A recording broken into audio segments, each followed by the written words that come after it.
bienvenue dans l'émission ICD Que choisir. Bonjour Caroline. Bonjour Geoffrey, bonjour à tous. Ce numéro inédit pour la rentrée va nous plonger au cœur d'un débat très actuel, l'humanisme dans la relation client.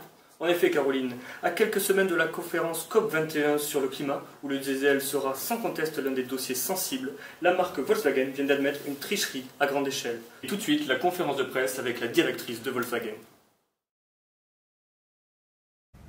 Ich entschuldige mich in aller Form bei unseren Klienten, den Behörden und der gesamten Öffentlichkeit für das Fehlverhalten. Die Unregelmäßigkeiten bei den Dieselmotoren unseres Unternehmens widersprechen allem, wofür VW steht. Zum jetzigen Zeitpunkt haben wir noch nicht die Antworten auf alle Fragen. Aber wir werden die Hintergründe transparent und in allen Details aufklären.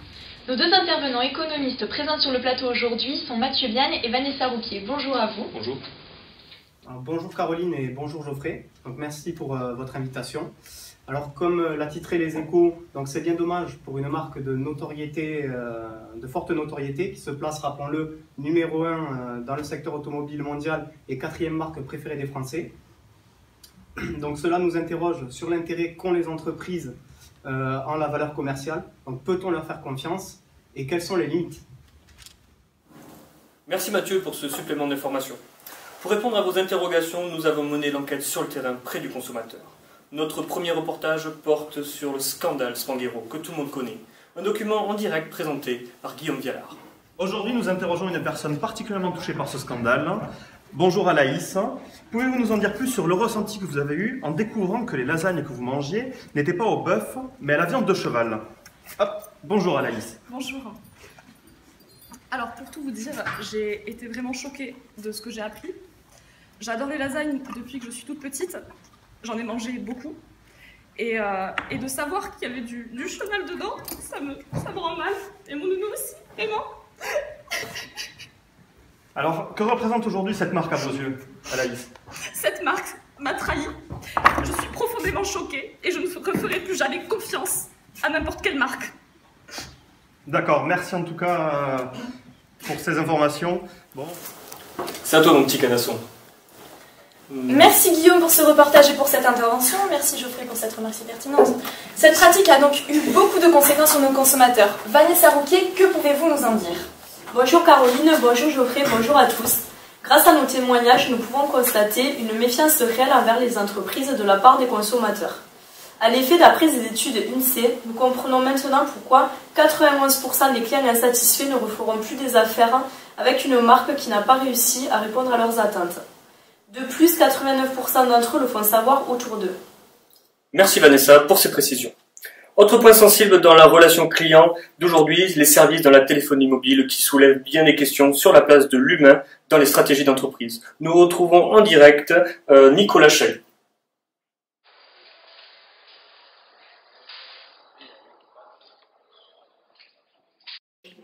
Oui, en effet, Caroline, je suis en présence de Julie. Bonjour Julie, vous n'avez pas l'air satisfaite de votre forfait chez Orange. Que s'est-il passé? Bah écoutez, j'ai cassé mon téléphone hier, j'ai appelé le service après-vente, ils m'ont dit d'aller en magasin, je viens d'y aller en magasin, qu'est-ce qu'ils me disent? Appelez le service client. Eh ben moi je sais plus quoi faire, hein. Où est la relation client? Où est la proximité? Que voulez-vous dire par proximité? Ah ben vous allez voir, passez-moi votre téléphone pour que je puisse appeler.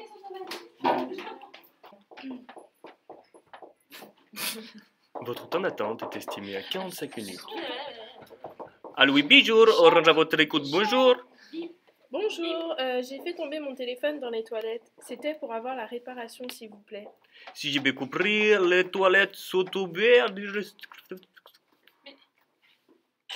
Oui, effectivement, il y a un problème. Merci Caroline, je vous rends l'antenne. Un service après-vente donc pas toujours à la hauteur des attentes de la clientèle. Vanessa, que nous disent les statistiques de l'INSEE? En effet, Caroline, 75% des consommateurs affirment que leurs attentes sont supérieures à celles qu'elles étaient il y a 5 ans. Cela étant principalement dû à la hausse de la concurrence. Ainsi, il est important de noter que l'insatisfaction des consommateurs coûte près de 6 milliards d'euros par an aux marques dans le monde entier, tous secteurs confondus.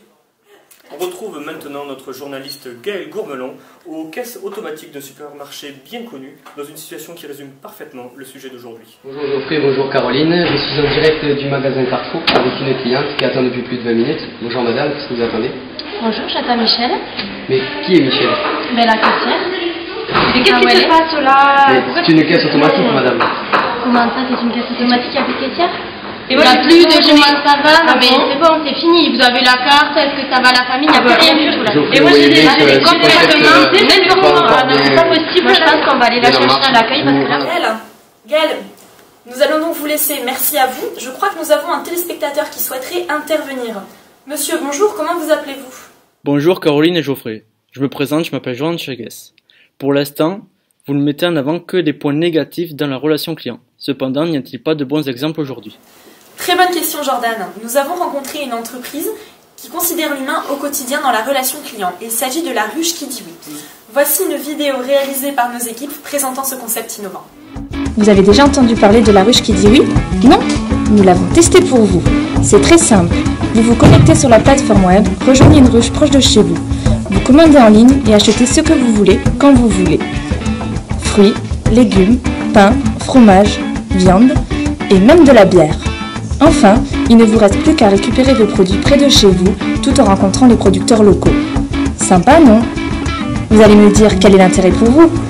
C'est très simple, bénéficier d'une proximité locale en soutenant nos agriculteurs, recréer des liens sociaux et favoriser les échanges autour de l'alimentation. Et enfin, bénéficier de produits de qualité tout en étant informé de la traçabilité. Alors oui, vous êtes au centre de nos préoccupations. Qu'attendez-vous? Dites oui à la ruche. Nous venons de voir un bon exemple d'une entreprise qui place l'humain au centre de sa stratégie commerciale. Et pour toi, Caroline, qu'est-ce que l'humanisme au sein de la relation client? Pour moi, c'est l'engagement. Et pour moi, c'est la transparence. Et vous?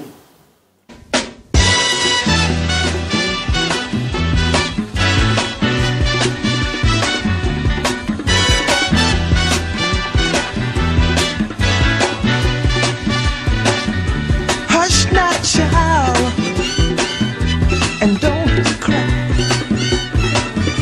Your folks might understand you by and by. Just move on up toward your destination.